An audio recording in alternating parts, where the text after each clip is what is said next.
Dhe ne padyshim se e kemi sqaruar çështjen e kaderit pak më herët në mënyrë të përgjithshme. Mirë po tash po e potencojmë një kapitull të veçantë për të sqaruar pak më detajisht çështjet që kanë të bëjnë me kaderin, pasi që kjo është mesele precize dhe duhet të sqarohet besimi i sakt në këtë mesele.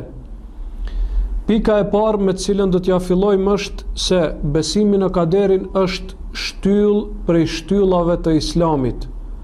Është shtyllë prej shtyllave të besimit, prej shtyllave të imanit, të besimit, të cilat janë 6, dhe e fundit është të besosh në kaderin khajrihi wa sharri. Dhe për këtë ka argumentet shumëta nga hadithet e Muhamedit sallallahu alaihi wasallam dhe nga ajetet kuranore. Allahu i lartësuar thot: inna kulle shay'in khalaqnahu bi qadar. Ne çdo gjë e kemi krijuar me kader, me përcaktim. Pra çdo gjë është me caktimin e Allahut subhanahu wa taala. Asgjë nuk del nga caktimi i tij.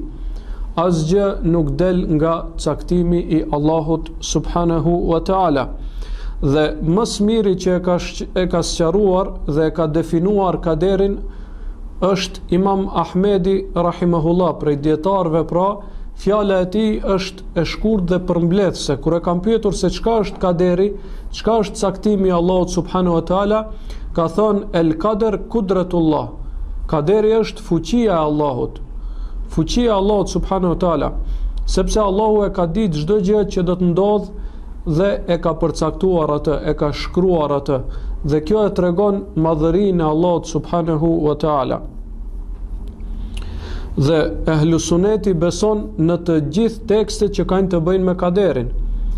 Ehlu suneti në lidhje me kaderin është në mes të atyre që kanë devijuar në njërin ekstrem, e që është se e kanë mohuar se Allahu i ka caktuar gjërat, dhe është mes atyre të cilët e kanë kuptuar kaderin, caktimin e Allahut si detyrim ndaj robërve.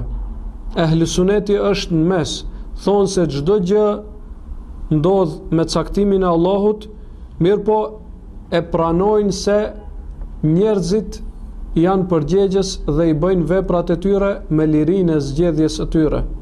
Dhe nuk i detyron Allahu subhanahu wa taala që të veprojnë kështu apo ashtu. Kaderi nuk duhet kuptohet si detyrim nga Allahu subhanahu wa taala për veprat e njerëzve. Dhe shkallët e kaderit, e besimit në caktimin e Allahut, janë 4. Shkalla e parë është el ilm, dituria. Ehli suneti beson se Allahu subhanahu wa taala fillimisht e ka ditur çdo gjë që do të ndodhë. Allahu subhanahu wa taala e ka ditur çdo gjë që do të ndodhë.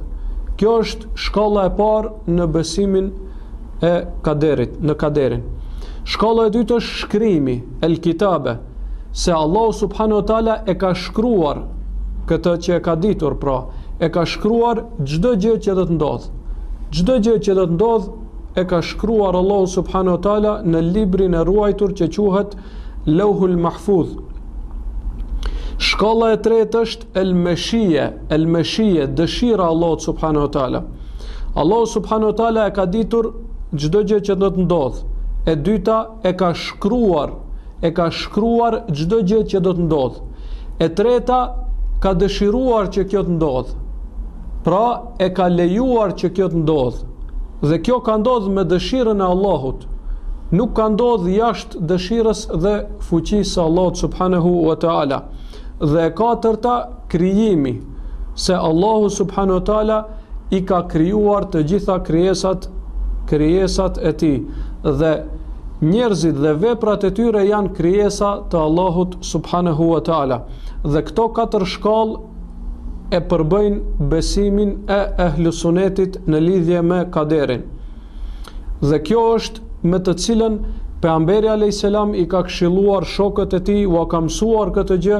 Ibn Abbasit radiallahu anhu ja ka mësuar duke qenë në moshë të re, në hadithin e njohur në të cilën Muhamedi alayhis salam e këshillon Ibn Abbasin, i ka thënë një prej në fillim i ka thënë ja gulam inni uallimuke kelimat, o djalosh unë do t'i mësoj disa fjalë, dhe këshilla, një prej këshillave që ja ka dhënë është wa'lam anna al-ummata law ijtama'at ala an yanfa'uka bi shay'in la yanfa'unaka illa bi shay'in qad katabahu Allahu lak.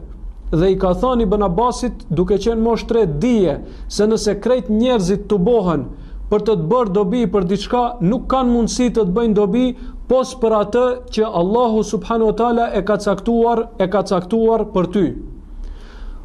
Walau annahu ijtama'u ala an yadurruka bi shay'in, po nëse të bohen për të bërë dëm diçka, nuk mund të bëjnë dëm pos atë që ta ka caktuar Allah subhanahu wa taala.